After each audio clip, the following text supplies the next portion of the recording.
آج پروگرام میں جو ہے وہ ایک تو اس معاملے پر بات ہوگی، ایک اور اہم معاملہ، بھارت ایک مرتبہ سے سیاست کو کھیلوں میں لے آیا ہے اور کشمیر پریمیئر لیگ کے انعقاد میں روڑے اٹکانے کی کوشش کی جا رہی. جو کھلاڑی اس لیگ میں شرکت کرنے کے لیے بیرون ملک سے آ رہے تھے ان کو اب دھمکیاں دی جا رہی ہیں اور کہا جا رہا ہے کہ ان پر بھارت میں کھیلوں کے دروازے جو ہے وہ بند کر دیے جائیں گے. آج ساؤتھ افریقن کھلاڑی ہرشل گبز نے اس حوالے سے انکشاف بھی کیا اور کہا کہ ان کو دھمکیاں دی جا رہی ہیں. ایک اور اہم ڈیولپمنٹ کے یورپی یونین کے پارلیمنٹیرینز نے یورپی کمیشن کے صدر اور نائب صدر کو خط لکھ کر مقبوضہ کشمیر میں انسانی حقوق کی خلاف ورزی کے حوالے سے بھی آواز اٹھائی ہے اور مقبوضہ کشمیر میں ان سنگین خلاف ورزیوں پر اظہار تشویش کرتے ہوئے کارروائی کا جو ہے وہ مطالبہ بھی کیا ہے. جی اس پر پروگرام میں بات ہوگی. پہلے کشمیر والے ایشو پہ بات کریں گے، پھر کورونا والے معاملے پر اور جو صوبہ سندھ کا لاک ڈاؤن کا فیصلہ اور جو اس پر تنقید ہو رہی. ویری کوئکلی میرے ساتھ آج کے پروگرام میں جو مہمان موجود ہوں گے تعارف کرا دیتا ہوں. ڈاکٹر طارق فضل چودھری صاحب مسلم لیگ نون سے، وہ میرے ساتھ اسٹوڈیوز میں موجود ہیں. بہت شکریہ ڈاکٹر صاحب آپ کے وقت کا.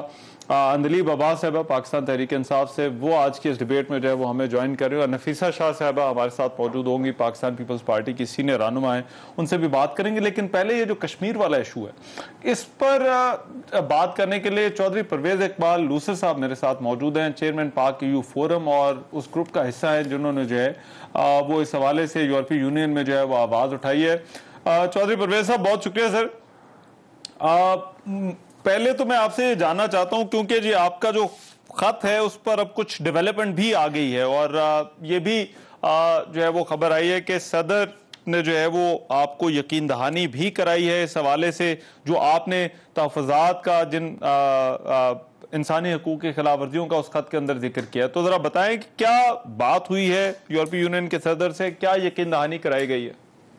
بسم اللہ الرحمن الرحیم. سب سے پہلے تو آپ کا شکریہ. اور میں کل کے دن کو مظلوم کشمیریوں کا آکوپائڈ کشمیر، مقبوضہ کشمیر میں بسنے والے کشمیریوں کا یورپین پارلیمنٹ کے 16 ممبران کا جو انہوں نے لینگویج استعمال کی انڈیا کے ظلم اور ستم کی، یورپین کمیشن کے پریزیڈنٹ، یورپین پارلیمنٹ کے پریزیڈنٹ اور فارن افیئر کے پریزیڈنٹ کو جو لیٹر لکھا ہے، یہ کل کا یہ کسی معجزے سے کم نہیں ہے. بلکہ میں 16 MEP بلکہ اسپیشلی ڈاکٹر فابیو ماسیمو کسٹالڈو، یہ جو ہے یہ ریجن اٹلی سے اٹالین ہیں جو کہ یورپین پارلیمنٹ کے کم عمر وائس پریزیڈنٹ بھی ہیں. اور یہ 3 سال پہلے چودھری سرور جو کہ گورنر پنجاب ہیں، ان کی دعوت پر میں ان کو پاکستان لے کر گیا اور پنجاب یونیورسٹی سے ہم نے ان کو PhD کی آزادی ڈگری بھی دی. اور یہ جو بات آپ نے کی کہ انہوں نے خط میں جو مطالبہ کیا، مطالبہ یہی ہے 5 اگست 2019 کو جو انڈیا نے ان لیگلی 370 اور 35A ختم کیا ہے، یہ 2 سال مکمل ہونے کو ہیں. انہوں نے یورپین پارلیمنٹ سے یہ مطالبہ کیا ہے کہ ہمیں انڈیا کو ایک سخت قسم کی ویک اپ کال دینی چاہیے کہ مقبوضہ کشمیر میں 2 سال جو ان کا وہاں پر ناجائز قبضہ ہے، ظلم کرتے جا رہے ہیں، اس کو بند ہونا چاہیے. کیونکہ یورپین پارلیمنٹ کی جو ہیومن رائٹس کمیٹی ہے یہ بھی ان کو لیٹر لکھ چکے ہیں. اور کل کا ایک میں آپ کے پروگرام کے ذریعے، جیسے کل سے پاکستانی میڈیا نے، پاکستانی سول سوسائٹی نے اور لوگوں نے اس کو اپریشیٹ کیا ہے، یہی مجھے امید تھی کہ لیکن ایک چیز پروگرام میں کہوں کہ یہ 16 MEP نے لکھا ہے، اس کو حکومت، اپوزیشن سب کو اپریشیٹ کرنا چاہیے کیونکہ یہ مظلوموں کی آواز بنا ہے. ٹھیک ہے. مگر ایک اور ڈیولپمنٹ یہ جو آج کشمیر کے حوالے سے وہ خبر آئی ہے، وہ کشمیر پریمیئر لیگ، اور ایسا لگتا ہے کہ بھارتی اثر و رسوخ ابھی بھی کہیں نہ کہیں پر استعمال ہوتا ہے، کھیلوں میں جو ہے وہ سیاست کو لایا جاتا ہے. یہ جنوبی افریقن کھلاڑیوں اور انگلینڈ کے کھلاڑیوں سے جو ہے وہ کہا جا رہا ہے کہ وہ اس لیگ کے اندر شرکت نہ کریں. اب اس کو آپ کس طرح سے دیکھتے ہیں؟ اور یہ ایشوز کشمیر کے لوگوں کے لیے، نوجوانوں کے لیے یہ بھی تو بڑے ضروری ہیں، اہم ہیں. دیکھیں، سب سے پہلے میں آپ کو ایک بات بتاؤں، جب سے نریندر مودی کی گورنمنٹ انڈیا میں پہلی اور یہ دوسری بار آئی ہے، انہوں نے اوچھے ہتھ کنڈے کیے ہیں. چاہے یہ جو EU ڈس انفو لیب نے ان کی فیک میڈیا پکڑا، میڈیا انڈسٹری پکڑی جو پاکستان کے خلاف دنیا کے 100 کچھ ملکوں میں یہ انڈسٹری چل رہی تھی.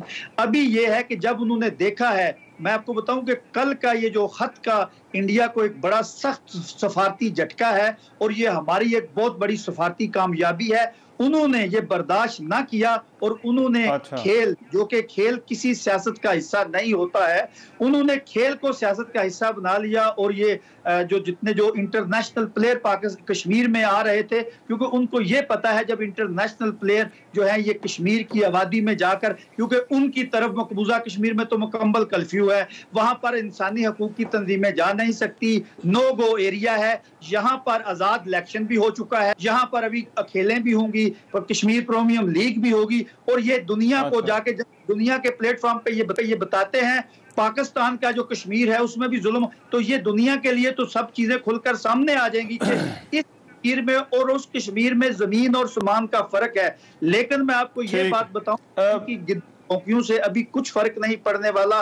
انٹرنیشنلی پلیئر جو ہے، میں آپ کو ہم بھی ان سے رابطے کیے ہیں، وہ کشمیر میں آئیں گے اور مقبوضہ کشمیر کے لوگوں کے لیے کھیلیں گے اور انٹرنیشنل کمیونٹی کو یہ تو اچھی بات ہے جو آپ کہہ رہے ہیں. مگر لاسٹلی میں پرویز صاحب، یہ یورپی یونین کا بڑا فوکس رہا انسانی حقوق پر، اور اکثر ہم تو ہمارے سر پر تو تلوار لٹکتی رہتی ہے جی ایس پی سٹیٹس کے ساتھ، جو کچھ ہوا پھر پاکستان میں رپورٹس جو ہے وہ آتی رہتی ہیں. لیکن یہ کشمیر کے معاملے پر آپ کوئی وہاں پر رائے بدلتی ہوئی دیکھ رہے ہیں جو یورپی یونین کے جو ممالک ہیں، یا پھر دنیا کے باقی ممالک کی طرح جب وہاں پہ بھی چیلنجز ہیں کہ بھارت کو ایک معاشی طاقت سمجھا جاتا ہے اور کوئی اس سے تعلقات خراب نہیں کرنا چاہتا، اس وجہ سے کوئی اس پر بات ہی نہیں کرتا؟